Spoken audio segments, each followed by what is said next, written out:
Chairman cable ایسوسی ایشن of Pakistan خالد رائی نے اسلام آباد میں پرنسپل انفارمیشن آفیسر مبشر حسن سے ملاقات کی ہے۔ ملاقات میں کیبل اور میڈیا انڈسٹری کو درپیش مسائل پر تبادلہ خیال کیا گیا۔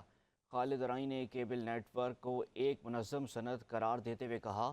کہ حکومت کی طرف سے کیبل انڈسٹری کے لیے کوئی اشتہاری پالیسی نہیں بنائی گئی ہے، جس سے یہ انڈسٹری مشکلات کا شکار ہے۔ انہوں نے اس بات پر زور دیا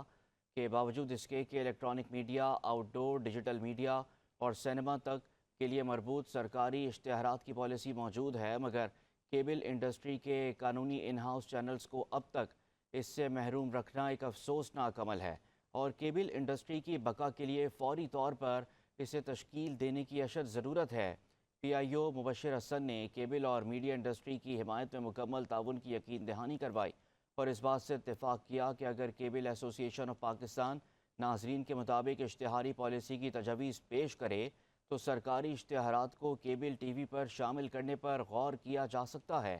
چیئرمین کیب خالد رائی نے پی آئی او مبشر حسن کی جانب سے کیبل ایسوسی ایشن کے موقف کی تائید اور تعاون پر ان کا شکریہ ادا کیا اور اس پالیسی کی فوری تشکیل کر کے اسے نافذ العمل کرنے کا مطالبہ کرتے ہوئے بتایا کہ اس سلسلے میں پیمبرا کو بھی باقاعدہ طور پر درخواست دی جا چکی ہے۔ اس ملاقات کو کیبل انڈسٹری کے مستقبل کے لیے اہم قرار دیا جا رہا ہے، جس سے کیبل نیٹ ورک کو سرکاری اشتہارات ملنے کی راہ ہموار ہو سکتی ہے اور انڈسٹری کو مالی استحکام حاصل ہوگا۔